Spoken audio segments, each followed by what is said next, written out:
Salut à tous, c'est le militant, le père fondateur de la RDNA, le porte-parole. Des milliers d'Africains m'ont envoyé des messages haineux en me demandant pourquoi j'ai dit que le président Ibrahim Traoré du Faso devait mourir, il devait se faire assassiner d'ici peu s'il n'écoute pas nos conseils et s'il ne fait pas attention. D'abord, à toutes ces personnes qui m'ont envoyé ces messages haineux, sachez que vous n'êtes pas les seuls à aimer notre jeune petit frère et notre président Ibrahim Traoré. Mais nous, en tant que militants, en tant que porte-parole, ce que l'histoire nous a enseigné, nous apportons ça pour pouvoir le préserver. Parce que nous, les Noirs, nous sommes la communauté inférieure dans le monde. En termes de prise de parole, en termes de pouvoir, en termes de développement, toutes les communautés sont devant nous. Donc nous n'avons pas de leader capable de changer les choses à chaque année. Il faut toujours des décennies. Donc aujourd'hui, que nous avons encore un jeune frère que nous apprécions, que nous pensons qu'il est courageux, nous pouvons le soutenir. Mais le chemin qu'il est en train d'emprunter, c'est une pente très risquée et sa vie en dépend. Voilà pourquoi nous sommes venus ici, encore une fois de plus, pour lui dire s'il ne fait pas attention, il va mourir comme une poule. Comme une poule. Ibrahim Traoré, il n'a jamais fait la politique. Il n'a jamais fait la politique. C'est quelqu'un qui est toujours resté dans les casernes. Et derrière un coup d'État, il s'est retrouvé chef d'État.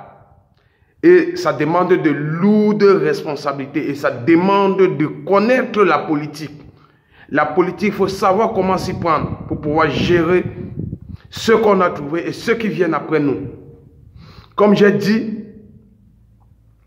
les grandes puissances n'ont jamais dévoilé leurs secrets. Comment faire pour pouvoir concurrencer les autres?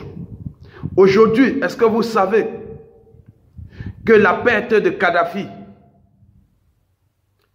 la perte de Thomas Sankara, la perte du président tchadien a retardé encore l'Afrique de plusieurs années en arrière en termes de développement et autres.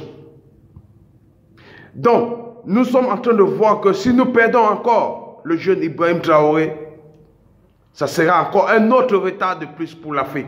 Voilà pourquoi nous le disons. Quand tu es devant les leaders que tu as trouvés, fais très attention à tes discours. Le discours que tu tiens, tu n'es pas le seul qui connaît le tenir. Non. Il y a plein de sournois parmi les dirigeants africains qui savent le tenir, mais ils ont compris comment faire avec les Occidentaux, comment gérer avec les États-Unis, comment gérer avec les grandes puissances. La Chine a compris comment gérer pour pouvoir avoir une bombe atomique aujourd'hui. Ils l'ont fait dans l'ombre. La Corée du Nord, Kim Jong-un, comment on appelle, le vieux Mao, il a compris comment il fallait procéder pour avoir une bombe atomique. Nous aussi les Africains, si nous voulons développer l'Afrique, soyons sournois. Arrêtons d'arriver dans une assemblée et tenir des discours farouches face aux Occidentaux. Car c'est les Occidentaux qui contrôlent le monde. S'ils ne veulent plus de toi, ils n'iront pas par 4 chemins. C'est ton propre homologue africain qu'on va utiliser pour te descendre. Et un jeune frère comme Ibrahim Traoré, nous ne voulons pas le perdre. Mais pour le supprimer de cette vie parmi nous, ça ne prend pas 1 minute aux puissances. Thomas Sankara est une victime. Kadhafi est une victime. Le président tchadien est une victime. Attends, Kadhafi n'était pas n'importe qui. Mais vous avez vu ce qu'il est arrivé. Passez ce message à Ibrahim Traoré. Ton discours a été interrompu par Macky Sall. Il t'a répondu en un mot. Tu es très jeune pour tenir ce genre de discours. Laisse tes aînés s'exprimer.